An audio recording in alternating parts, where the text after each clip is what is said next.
All right, so today I want to talk to you guys about focusing on your health instead of focusing on aesthetics, okay? Because the two are not mutually exclusive, but if you do chase one, like aesthetics, usually it can be at the cost of health, right? But not vice versa. So what I mean by this is when people start to focus on chasing aesthetics, just purely aesthetics, the issue with this is that people will sometimes make really bad choices in order to achieve that aesthetic goal, right? We may try and cut out a food group. We may try and restrict calories too much. We may try and over-exercise. People will abuse drugs like clenbuterol and things like that, or take steroids in order to get an aesthetic result just to look good, right? And that is at the sacrifice of our health. And just because someone looks good doesn't mean they are healthy. Does this mean everyone who looks good is not healthy? No. Are there people who look good and are healthy? Of course, right? And the leaner you are though, does not mean that your health markers are there. So there's also like a point of diminishing returns, unless people are taking drugs and things like that. But again, looking at someone, you're like, oh wow, they look fantastic, doesn't mean they are healthy, okay? Just because they look good on the outside doesn't mean they are good on the inside. However, if we chase health markers, we will notice that when we do things that are, focused on our health, you will actually feel better and you will actually look better. Go figure, right? Because what usually happens when people try and clean up their health or make better healthy choices? Well, firstly, they will change their diet for the most part and will start to exercise more. And will usually, when they change their diet, they make healthier foods. They cut out processed foods. They cut out higher calorie foods. They make healthier choices. Does this always relate on weight loss? No. Does it usually?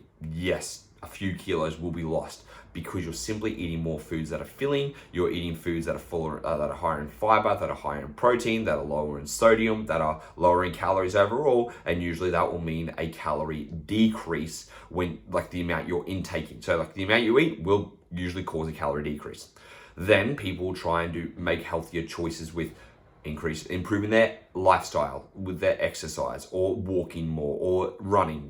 People usually correlate health with running and stuff like that, but they'll try and make better choices overall with their exercise. And that means their calorie expenditure goes up. So with this happening, usually with a calorie decrease in overall calories, making better food choices and increasing calorie expenditure, as an outcome, you will usually lose a few kilos and look better.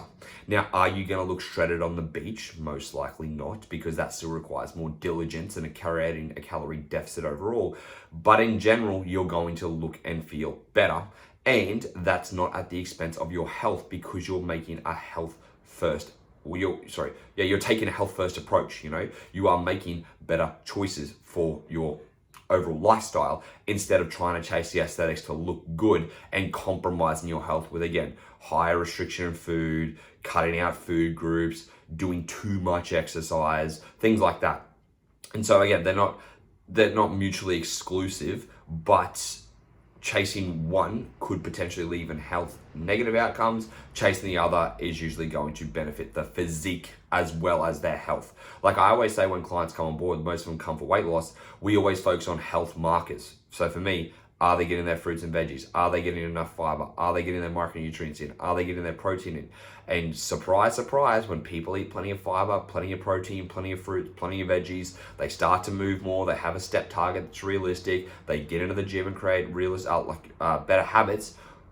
Lo and behold, people start to lose weight because they make better choices overall. And this is something you need to think about because, again, if you start to make better healthy choices, usually, not 100% always, you will have an outcome of looking better anyways with your aesthetics, which is most people's goals. There's nothing wrong with wanting to look good. But if you do it from a health approach, it's just a better approach overall, and you're going to benefit more from it because your health is not going to be a negative consequence, okay? Now, there is also, some people oh, but I've made healthy decisions and, my weight's still not budging and things like that. And yeah, look, that does happen. Sometimes people make healthier choices, but they're snacking on still higher calorie healthy food choices. They're using nuts, handfuls of nuts a day. They're having nut butters. They're choosing higher calorie healthy foods from a food store or from Woolies and Coles and stuff like that. They go to the healthy food aisle, but that doesn't mean that that is cutting away your calories. Like if you're swapping Cadbury chocolate for organic dark chocolate, that doesn't change your calorie intake if you're matching the same amount of if you're eating roughly the same amount volume wise. Like a row of Cadbury chocolate is about 125 calories. A row of healthy carob chocolate is probably going to be 125 calories or more. Choosing processed Smith chips, let's say Smith chips, or Kettle. I love Red Rock. Let's say Red Rock because that's what I like. Red Rock chips, and you swap them for organic organic sweet potato chips. They still contain calories. They're still quite calorie dense. And so it's just because we make certain choices while we have health in mind doesn't mean that it's the best choice for weight loss, okay? And that's why I'm saying it doesn't always happen, but usually as an outcome, adding in more fruits, more veggies, more protein, more whole grains, things like that, not focusing so much on swapping healthier processed food choices, you will most likely see an outcome of weight loss, right? And that will bring aesthetics. And again, when I'm talking about aesthetics and looking good, it's not being 8% body fat that you see on Instagram. It's not being super lean. It's being healthier than you are now. It's having some, tone and vascularity. It's losing some weight around your face. It's feeling confident with your shirt off and looking good naked. That's what aesthetics should be. It's not trying to get as lean as possible or dick skin shredded, right? And that's why we always say, well, personally for me, I always go for a health approach to focus first instead of just aesthetics.